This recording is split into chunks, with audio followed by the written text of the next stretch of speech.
आज हम लोग लेते हैं इसके अगला टॉपिक जो है बौद्ध संगीतियां, बुद्धिस्ट काउंसिल। बौद्ध धर्म के उद्भव और प्रसार के क्रम में आप देखेंगे बौद्ध धर्म के सिद्धांतों के क्रम में बौद्ध भिक्षुओं के बीच मतभेद के बिंदु भी उभरने लगे थे, है ना। और इसी के अंतर्गत बौद्ध संगीतियों के आयोजन हुए। अब 4 बौद्ध संगीतियों के आयोजन हुए। कहाँ हुआ, कब हुआ, संरक्षक कौन था, अध्यक्षता किसने की, संगीतियों को काउंसिल बुलाए जाने का क्या उद्देश्य था और इसका आउटकम परिणाम क्या निकला, इसको हम लोग देखेंगे। क्योंकि यहाँ से प्रश्न पूछ दिए जाते हैं। तो ये है बुद्धिस्ट काउंसिल, संगीतियां।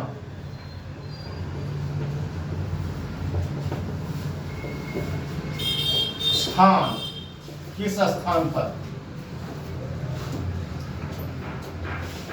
संरक्षक पैटर्न कौन था, अध्यक्षता, उद्देश्य, परिणाम क्या निकला इसका।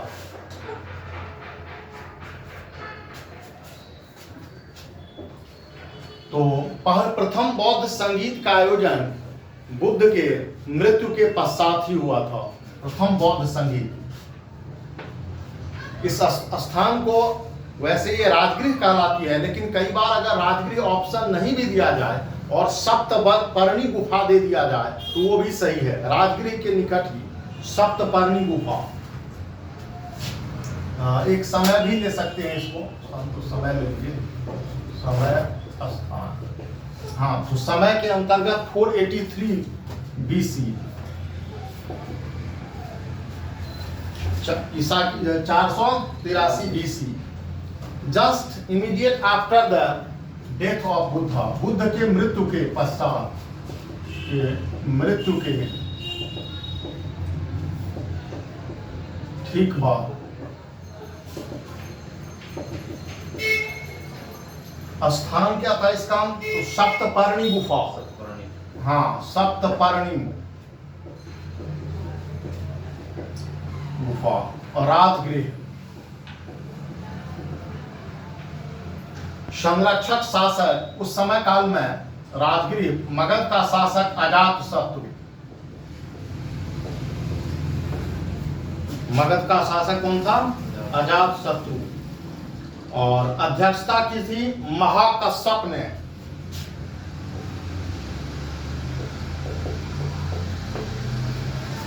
उद्देश्य था कि बुद्ध के महापरिनिर्वाण के पश्चात बुद्ध के शिक्षाओं का संकलन, है ना, collection of Buddhas teachings, Buddha की शिक्षाओं का संकलन, संकलन। इसी संकलन का परिणाम था कि 2 बौद्ध ग्रंथ अस्तित्व में आए थे। कौन कौन से, सुत्त पिटक और विनय पिटक। सुत्त पिटक और विनय पिटक। सुत्त पिटक और विनय पिटक। सुत्त पिटक के अंतर्गत जो उपदेश है बुद्ध के वो है, और विनय पिटक के अंतर्गत जो भिक्षुओं की आचरण प्रणाली है, विनय जो संघ के नियम है। और सुत्त पिटक इसकी रचना की थी आनंद ने और विनय पिटक की उपालि ने। सुत्त पिटक की रचना आनंद बुद्ध के शिष्य थे और विनय पिटक की उपालि ने। क्योंकि ऐसे भी प्रश्न पूछा जा सकता है कि सुत्त पिटक की रचना किसने की, तो आनंद। विनय पिटक की रचना उपाल। उद्देश्य क्या था, बुद्ध की शिक्षाओं का संकलन। वैसे बौद्ध धर्म के अंतर्गत जो 3 मुख्य पुस्तकें हैं वो त्रिपिटक कहलाती है।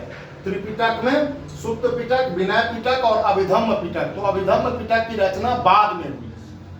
ऐसे भी पूछा जा सकता है कि किस पिटक की रचना बाद में हुई, तो अभिधम्म पिटक की रचना बाद में हुई। और ये पिटक वैसे मूल भाषा पाली से। द्वितीय बौद्ध संगीत का आयोजन, द्वितीय बौद्ध संगीत का आयोजन 100 वर्ष के बाद 383 BC में हुई। स्थान था वैशाली।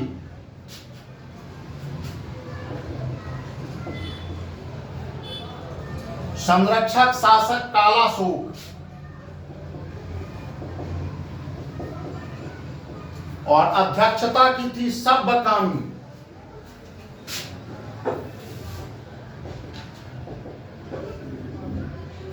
यहां उद्देश्य क्या था? हाँ, सब्बकामी। उद्देश्य ये था कि बौद्ध भिक्षुओं के बीच मतभेद के बिंदु उभर रहे थे।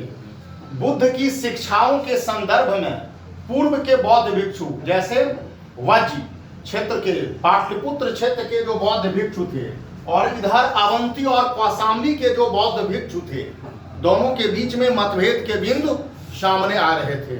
क्योंकि पूर्व क्षेत्र के बौद्ध भिक्षुओं ने कुछ उपहार लेना, दोपहर के बाद भोजन करना, कुछ ऐसे नियम थे जिन्होंने नियम को तोड़ा था, और इसीलिए पश्चिम के अवंती क्षेत्र के और पश्चिमी क्षेत्र के जो बौद्ध भिक्षु थे, इस पर इन्होंने आपत्ति जाहिर की थी। अर्थात मतभेदों को सुलझाने के लिए किया गया था।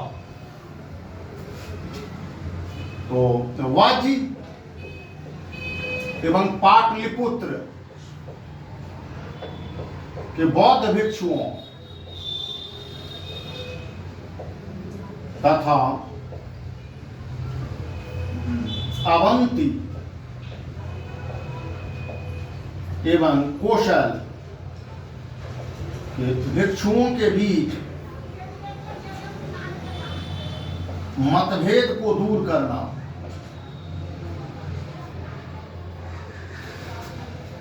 इनका मानना था कि इनका आचरण जो है बुद्ध के मूल उपदेशों से, सिद्धांतों से भटक गया है। इनके अवंती और कौशल के बौद्ध भिक्षुओं का मानना था, और वज्र और पाटलिपुत्र के बौद्ध भिक्षु इससे इतर भी व्यवहार करते हुए देखे गए। इसीलिए जब संगीत बुलाई गई तो उस समय काल में दोनों ओर से चार चार जो हैं प्रमुख जो भिक्षु थे उनको एक समिति बना दिया गया, लेकिन इसमें मतभेद कायम रहा, और मतभेद कायम रहा तो इस आधार पर दो निकला इसका जो परिणाम निकला। एक तो जो नो चेंजर्स थे अपरिवर्तनवादी, और दूसरे थे परिवर्तनवादी, जिसे स्थविरवाद और महासांधिक के रूप में जाना गया। मतलब संप्रदायवाद का प्राचीन उदाहरण यदि बौद्ध धर्म के अंतर्गत देखा जाए तो द्वितीय बौद्ध संगीत में दिखाई देती है। स्थविरवादी परिणाम क्या निकला इसका? स्थविरवादी और महासांधिक। स्थविरवादी और महासांधिक के रूप में, स्थविरवादी और महासांधिक के रूप में।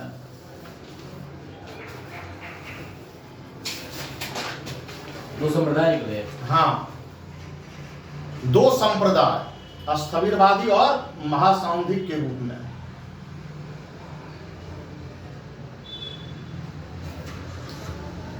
और अगर इसे कहा जाए तो जो परिवर्तन को नहीं स्वीकार किया, मतलब ऑर्थोडॉक्स, इसको ऑर्थोडॉक्स, नो चेंजर्स, किसी भी परिवार का परिवर्तन नहीं, और ये तथाकथित चेंजर्स, महासांधिक। चेंजर्स मतलब परिवर्तनवादी। तो जो स्थविरवादी थी इसी से थेरवादी शाखा निकला, और महासांधिक से महायान कल्ट निकला। बाद के दिनों में जो हीनयान और महायान दो स्पष्ट संप्रदाय के रूप में उद्भव को देखा जाता है, वो इन्हीं के अंतर्गत देखा जा सकता है ना। स्थविरवादी जो जैसा था उसी रूप में स्थापित रहना, तो नो चेंजर्स, ऑर्थोडॉक्स, तथाकथित थेरवादी, और परिवर्तनों के साथ स्वीकार किया गया महासांधिक। कालांतर में इसी से इसका उद्भव हुआ समय काल में। तृतीय बौद्ध संगीत।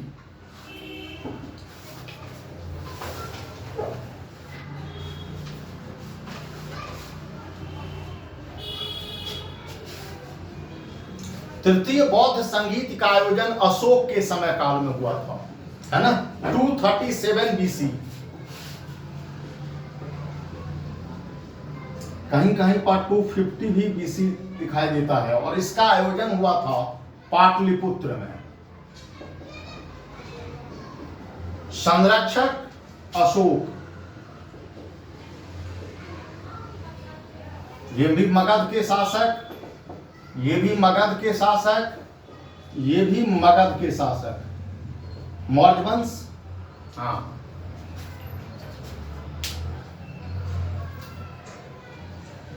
और अध्यक्षता की थी मोगल पुत्र तिस्य ने।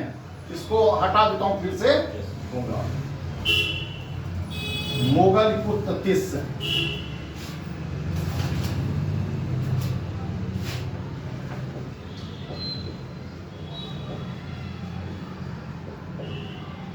पुत्र तिस्य ने, चूंकि द्वितीय बौद्ध संगीत के दौरान मतभेद उभर करके सामने आ गए थे, अतः इनको फिर से सॉर्ट आउट किया जाना था। संघ के अंतर्गत विभेद की स्थिति बन चुकी थी, अतः इनको दूर करने के लिए। और इसमें आप देखेंगे मोगल पुत्र जो तिस्य थे, उन्होंने महासांधिकों के मतों का खंडन किया था। मोगल पुत्र तिस्य महासांधिकों के मत का खंडन किया था, और इन्होंने स्थविरवादी ही उस अकाती उन्हीं को स्थापित किया था। इसमें मेन जो था वो इनका था, और ये स्थविरवादी विचारधारा को ही बल प्रदान करने रहे थे। अर्थात तिस्य ने ये था, अर्थात संघ के भेद को रोकना, मतभेद को दूर करना उद्देश्य था। मतभेद को दूर करना, संघ में एकता को बनाए रखना, और इसमें मुख्यतः थेरवादी शाखा ही प्रधान रही थी, क्योंकि मोगल पुत्र तिस्य ने महासांधिक मतों का खंडन किया था, ऑर्थोडॉक्स का किया था समर्थन, और उन्होंने कथावत्थु की रचना की थी। मोगल पुत्र तिस्य ने किसकी एक पुस्तक की रचना की थी? कथावत्थु की रचना की। और इसी तृतीय बौद्ध संगीत से विनय पिटक निकला था। क्या निकला था? विनय पिटक, तीसरा पिटक जो है वो विनय पिटक।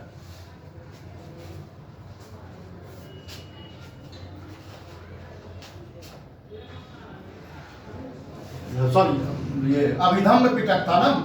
हाँ, अभिधम्म पिटक, अभिधम्म पिटक, विनय सूत्र पिटक, विनय पिटक इधर ही, अभिधम्म पिटक। अब अगर ये आता है कि कथावत्थु और अभिधम्म पिटक के बीच क्या संबंध है, तो कथा अभिधम्म पिटक के अंतर्गत ही आता है कथावत्थु, अभिधम्म पिटक के ही अंतर्गत आता है कथावत्थु। पाठ है, हाँ, उसका पाठ है ये। मतलब बौद्ध दार्शनिक जो सिद्धांत है इसमें निहित है अभिधम्म पिटक के अंतर्गत। अशोक का जो संघभेद अभिलेख है वो तृतीय बौद्ध संगीत के पश्चात ही आया, अर्थात संघ में एकता को बनाए रखने का। उन्होंने कहा था कि कोई भी बौद्ध भिक्षु अगर संघ में फूट डालने का प्रयास करेगा तो उसे श्वेत वस्त्र पहना करके बाहर निकाल दिया जाएगा, है ना। तो संघ भेद भी अभिलेख इसी के बाद आया। और ये भी कहीं कहीं मिलता है कि संभवतः 60,000 बौद्ध भिक्षुओं को संघ से निष्कासित किया गया। एक्सक्लूजन ऑफ 60,000 बुद्धिस्ट मॉन्क, 60,000 बौद्ध भिक्षुओं को संघ से निष्कासित किया जा रहा तृतीय बौद्ध संगीत के अंतर्गत।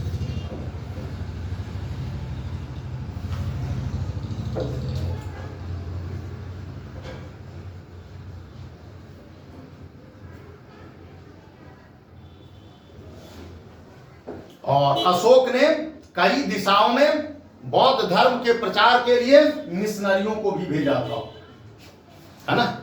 बौद्ध धर्म के प्रचार के लिए मिशनरियों को भी भेजा था।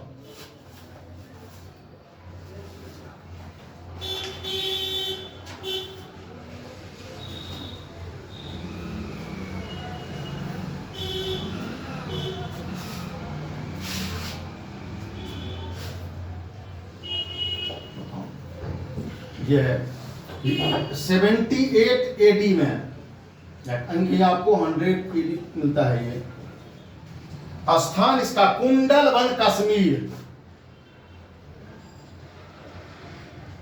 कुंडलवन कश्मीर। संरक्षक शासक कनिष्क जो कुषाण था डायनेस्टी से, अध्यक्षता वसुमित्र ने की थी और उपाध्यक्ष इसके अश्वघोष थे। अध्यक्षता वसुमित्र इसकी अध्यक्षता किए हुए थे और उपाध्यक्ष अश्वघोष दार्शनिक विद्वान के रूप में अश्वघोष उपाध्यक्ष थे इसके।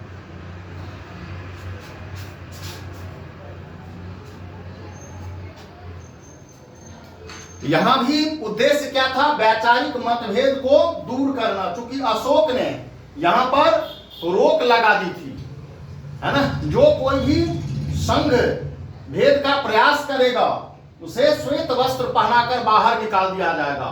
मतलब स्ट्रिक्ट प्रोविजन लाया था और तीनों पिटक को कंपाइल करके यहां पर बौद्ध धर्म और दर्शन को व्यवस्थित स्वरूप देने का प्रयास किया गया था। फिर भी मतभेद के बिंदु कायम रहे जो प्रो चेंजर्स थे और इसका परिणाम ये निकला, यहां बौद्ध जो संघ था दो भागों में विभक्त हो गया संप्रदाय के अंतर्गत, हीनयान और महायान के रूप में। हीनयान और महायान के रूप में दो कल्ट,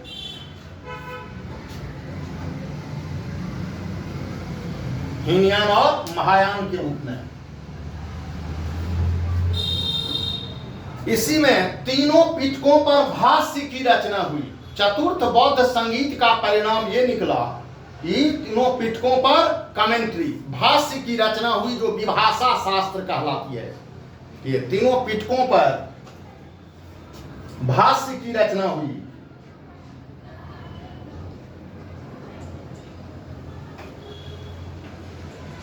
इसे विभाषा शास्त्र कहा जाता है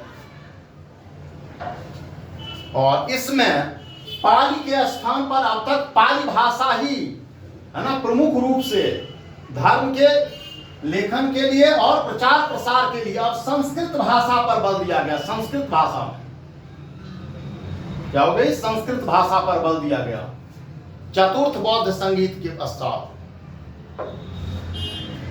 और उसमें भी सर्वास्तवादियों ने इस पर बल दिया और फिर सर्वास्तिवादी हीनियन ऑर्थोडॉक्स महायान। तो विश्व के विभिन्न क्षेत्रों में बौद्ध धर्म का प्रचार जो है वो हुआ कनिष्क के समय काल में जो हुआ था चतुर्थ बौद्ध संगीत के पश्चात। अब इसके फिलॉसफी को हम लोग देखेंगे, हीनियन और महायान का फिलॉसफी क्या है ना। हाँ, तो चार बौद्ध संगीतियों के आयोजन अलग अलग समय काल में अलग अलग स्थान पर, संरक्षक अलग अलग, अध्यक्षता भी अलग, उद्देश्य क्या था और परिणाम क्या निकला, है ना।